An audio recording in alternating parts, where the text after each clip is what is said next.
Speaking in favour of NDA. మీరు చంద్రబాబును జగన్నే చూడకూడదు, ఎన్డీఏ అనే ఒక వైడర్ యాంగిల్లో కూడా మీరు చూడాలి. సో ప్రశాంత్ కిషోర్ ఆ విధంగా చూసినా ఇటు మొగ్గు స్పష్టం. ఓకే సార్, జగన్మోహన్ రెడ్డి గారు చేసిన కామెంట్స్ తోటి విపరీతంగా పందాలు పెరిగిపోతున్నాయట. యా, ఇప్పటికే 20 కోట్లు దాటిందట. మీకు ఏమన్నా వచ్చిందా ఆ ఇన్ఫర్మేషను? బాగా ఎక్కువ అవుతున్నాయి ఎక్కడని? దాని మీద చాలా కథలు వచ్చాయి. పందాలకు అనేక రకాల లెక్కలు మీరు ఉదయం కూడా చర్చించినట్టున్నారు కదా. ఆ పందాలకు సంబంధించి ఏ ఏ పందాలు, ఏ అభ్యర్థి ఎన్ని గంటలకు, ఇవి ఒకటి కాదు. ఇది ఇప్పటిది కాదండి, ఎప్పటి నుంచో ఇది. నేను మీకు ఊరికే సరదాగా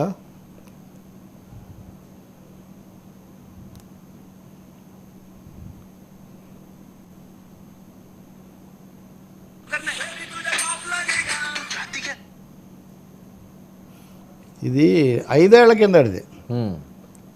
అప్పుడు 2019లో పవన్ కళ్యాణ్, అప్పుడు ఇంకా జగన్ అధికారంలోకి రాలేదు. అప్పుడు లగడపాటి గారు వచ్చి చిన్నోడు కాబట్టి చిన్న స్థానం వస్తుంది, పెద్దోడు కాబట్టి గుర్రం ఎక్కుతుంది, ఇలాంటి సంకేతాలు ఇచ్చాడు.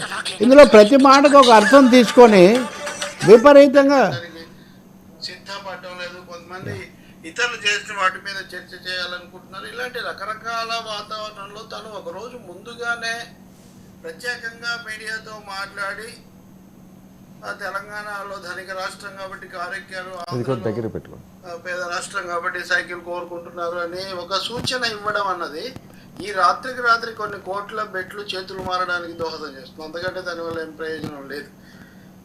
రెండోది, 2 సార్లు పార్లమెంట్ సభ్యుడిగా ఉన్న ఒక సీనియర్, ఒక రాజకీయ నాయకుడు, పెద్ద వ్యాపారవేత్త, కావాలనుకుంటే ఒకరోజు ఆగలేనంత ఉత్కంఠ కుతూహలం ఆయనకేమీ ఉండవు, ఉండే అవకాశమే లేదు. ఎందుకంటే అన్నీ చూసినవాడు, అన్నీ చేసినవాడు, చేస్తున్నవాడు, ఇప్పుడు కూడా రాజకీయాలు నడుపుతున్నటువంటి వ్యక్తి. నాకు రాజకీయాలతో సంబంధం లేదని ఎంత చెప్పినా దాన్ని ఎవరు విశ్వసిస్తారు? అంటే ఇందులో ఆయన చెప్పేది ఏంటంటే బెట్టింగ్స్ కోసం లేనప్పుడు ఎందుకు ఈ భజన అంతా చేశారు? సమాధానం లేదంటే ఉద్దేశాలు చాలా స్పష్టంగా ఉన్నాయి. ఒకటి బెట్టింగ్, రెండవది తెలుగుదేశానికి టైట్ ఫైట్ అని. ఎవరికైనా బెట్టింగ్లు అండి. ఇప్పుడు ఆయన ఆ రోజు తెలంగాణ ధనిక రాష్ట్రం కాబట్టి కారు ఎక్కుతారు, నేను అందుకు వినిపించా. ఆంధ్రప్రదేశ్లో సైకిల్ ఎక్కుతారు. ఇవన్నీ పోలింగ్ ఇంకా రేపు వస్తుంది అనగా, కౌంటింగ్ జరుగుతుంది అనగా బెట్లు వెంటనే ప్రతిదానికి ఒక బెట్టు. పవన్ కళ్యాణ్ చిన్న తమ్ముడు కాబట్టి చిన్న పార్టీగా వస్తాడు, సో వస్తాడు మళ్ళీ ఆయనకు ఈ పద్ధతిలో. ఇప్పుడు కూడా అంటే జగన్మోహన్ రెడ్డి ఏమి బెట్టింగ్ల కోసం చేసేటని నేను అనుకోను. రెండవది, బెట్టింగుల మీద కూడా బెట్టింగులు జరుగుతున్నాయి. నేను మీకు అది చెప్తున్నా. తెలుగుదేశం వాళ్ళు ఏంటి, పొద్దున్న నేను ఎక్కడో చూస్తున్నా చర్చలో, బెట్టింగులు మా తరఫున ఎక్కువ కడుతున్నారు కాబట్టి మా మీద ఎక్కువ ఉందని. వాళ్ళ తరఫున అసలు ఒక్కరు కూడా కట్టట్లేదు కాబట్టి మీరు చూడండి దీన్ని బట్టి అని. అంటే ఒక మన సొసైటీ ఎక్కడికి చేరిందంటే ఒక దారుణమైనది.